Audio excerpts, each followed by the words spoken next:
Assalamu alaikum dear students, myself is Sir Daniel Khan. Today again we are here with a new lecture, Physics for class 9th. In previous lectures we have discussed about scalars and vectors. Those physical quantities which are completely specified by only magnitude. ऐसी physical quantities जिनको सिर्फ और सिर्फ magnitude की जरूरत हो, उनको समझने के लिए, समझाने के लिए, पढ़ने के लिए, पढ़ाने के लिए we do not need any type of direction. Those physical quantities are said to be scalar physical quantities. Length, mass, time, temperature, current, density, ये सब आपके पास स्केलर फिजिकल क्वांटिटीज हैं. On other hand, those physical quantities which are completely specified by magnitude as well as a particular direction. तो ऐसी physical quantities को हमने जो categorise किया है, ऐसी फिजिकल क्वांटिटीज को हम कहते हैं vectors. Direction must be appropriate, east, west, north or south. इनके अलावा, despite of this, we do not consider any type of direction and physics. If you are saying I am from going to left to right, I am coming from up to down, left to right, right to right, front to back, back to front. These are not directions considered in physics. Direction must be appropriate, east, west, north and south. तो ऐसी physical quantities जिनको magnitude भी हो और उनकी direction भी हो, ऐसी फिजिकल क्वांटिटीज को हम कहते हैं वेक्टर फिजिकल क्वांटिटीज. उसके बाद हमने आपको पढ़ाया कि वेक्टर की रिप्रेजेंटेशन, वेक्टर को कैसे रिप्रेजेंट करते हैं. तो vector is represented by arrow.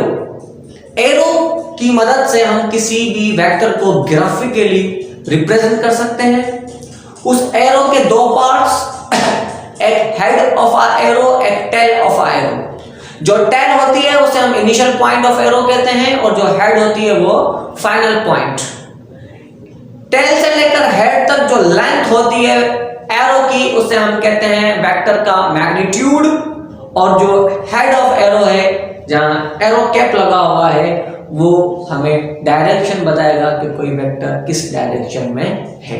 दो वेक्टर हैं, एक वेक्टर के एरो की लेंथ छोटी है, एक वेक्टर के एरो की लेंथ बड़ी है. तो जिस वेक्टर के एरो की लेंथ बड़ी होगी उसका मैग्नीट्यूड भी ज्यादा होगा, और जिस वेक्टर की एरो की लेंथ छोटी होगी, स्मॉल होगी, तो उसका जो मैग्नीट्यूड है वो भी क्या होगा, कम होगा. These things we have cleared, discussed in previous lectures. Today we are again here with a new topic, types of vector. In vector की डिफरेंट टाइप्स हैं, आज हम उनको डिस्कस करेंगे. सबसे पहले हमारे पास पैरेलल वेक्टर. देखिए, पैरेलल वो लाइंस होती हैं जिनके बीच का जो एंगल होता है वो होता है 0 डिग्री. एंगल कब बनता है? जब दो लाइंस एक दूसरे को इंटरसेक्ट करेंगी. जिस पॉइंट पर, उस पॉइंट पर बनता है एरो. लाइक ये देखिए, ये लाइन और ये लाइन दोनों को इस पॉइंट पर क्या कर रही है, इंटरसेक्ट. तो यहां पर क्या बनेगा, एंगल. ये लाइन और ये लाइन एक दूसरे को इस पॉइंट पर क्या कर रही है, इंटरसेक्ट. तो एक एंगल ये बना, एक एंगल ये बना.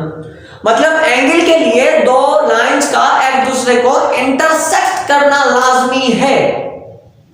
अगर आप कह रहे हैं कि दो लाइंस के बीच में एंगल 0 है, दैट्स मीन वो दो लाइनें एक दूसरे को इंटरसेक्ट नहीं करेंगी. और जब भी दो लाइंस एक दूसरे को इंटरसेक्ट नहीं करेंगी तो उनके बीच में जो एंगल होगा, the angle between these two lines is said to be 0 degree. हमारे पास वेक्टर ए है, वेक्टर बी है.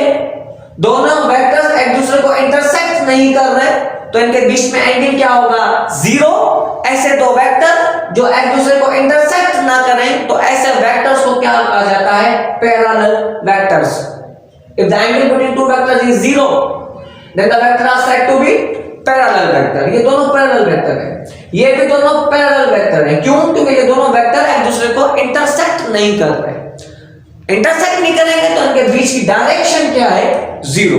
यहां पर ये दोनों एक्सिस को इंटरसेक्ट कर रहे हैं तो इनके बीच की जो एंगल है वो एंगल जीरो के अलावा कुछ ना कुछ और होगा। ये दो लाइंस, ये दो वेक्टर्स एक दूसरे को इंटरसेक्ट नहीं कर रहे, इनके बीच का एंगल 0 डिग्री। अब ये भी वेक्टर है, ये दो भी वेक्टर है, magnitude of two parallel vectors may और may not be equal.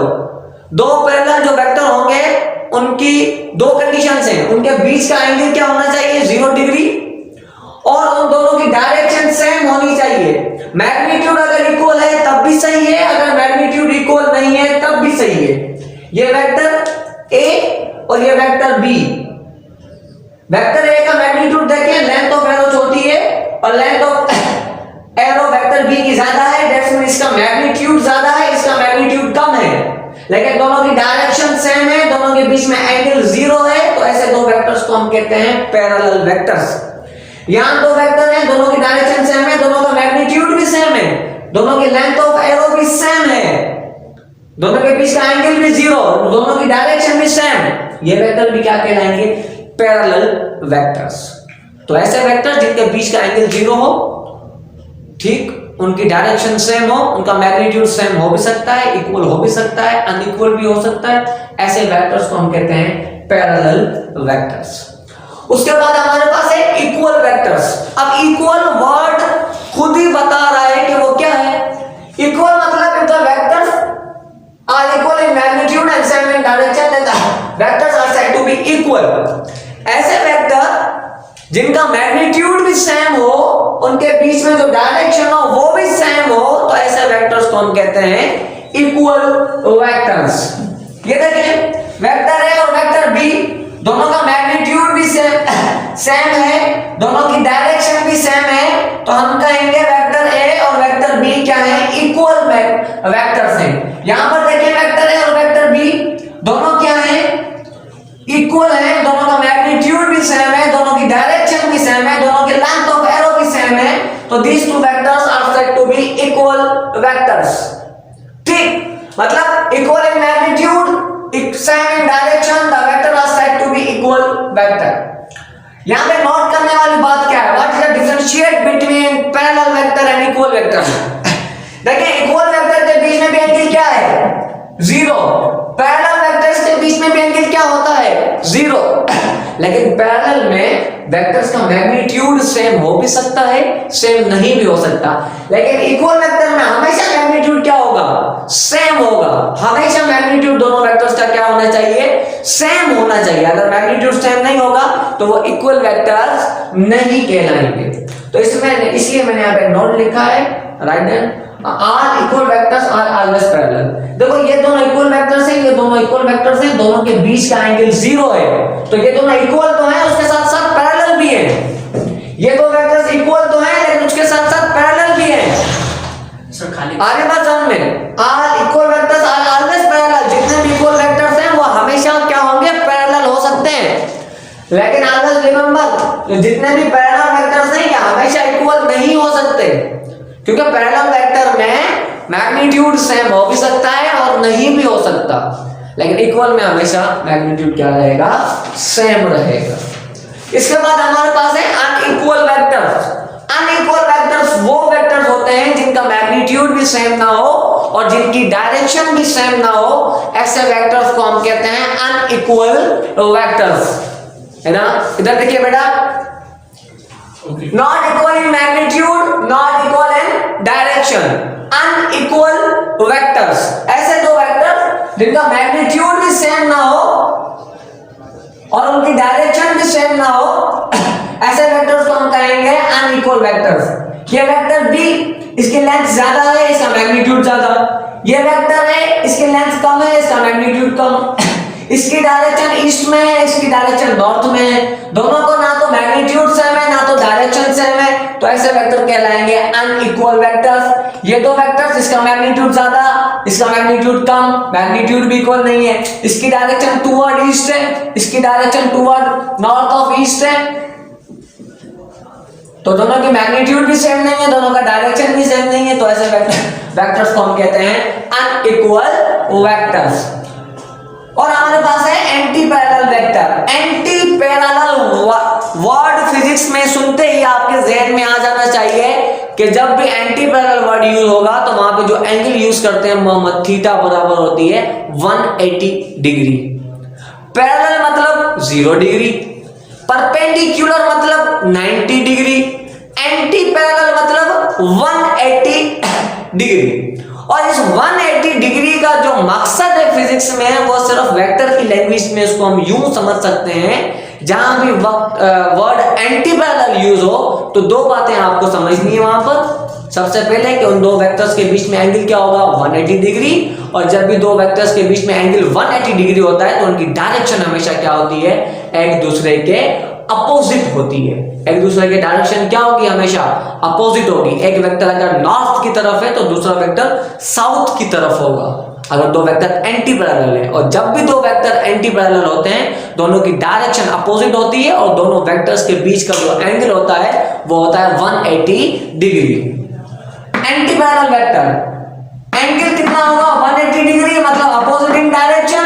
Magnitude में may not be equal, इनका भी मैग्नीट्यूड इक्वल हो सकता है और मैग्नीट्यूड इक्वल नहीं भी हो सकता। यहां देखें वेक्टर ए का मैग्नीट्यूड ज्यादा है, वेक्टर बी का मैग्नीट्यूड वेक्टर बी का मैग्नीट्यूड ज्यादा है, वेक्टर ए का मैग्नीट्यूड कम है, लेकिन दोनों की डायरेक्शन क्या है अपोजिट, तो दोनों के बीच में एंगल कितना होगा 180 डिग्री। ऐसे दो वेक्टर्स जिनकी डायरेक्शन अपोजिट हो, अपोजिट डायरेक्शन की वजह से एंगल कितना बनेगा 180 डिग्री, और इनका मैग्नीट्यूड सेम हो भी सकता है, इक्वल हो भी सकता है, इक्वल नहीं भी हो सकता।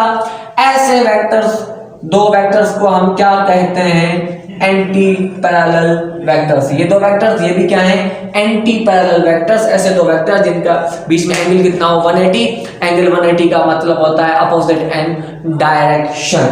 This is all about types of vector. इसकी और भी टाइप्स हैं, वो इंशाल्लाह we will discuss as soon as possible in next class.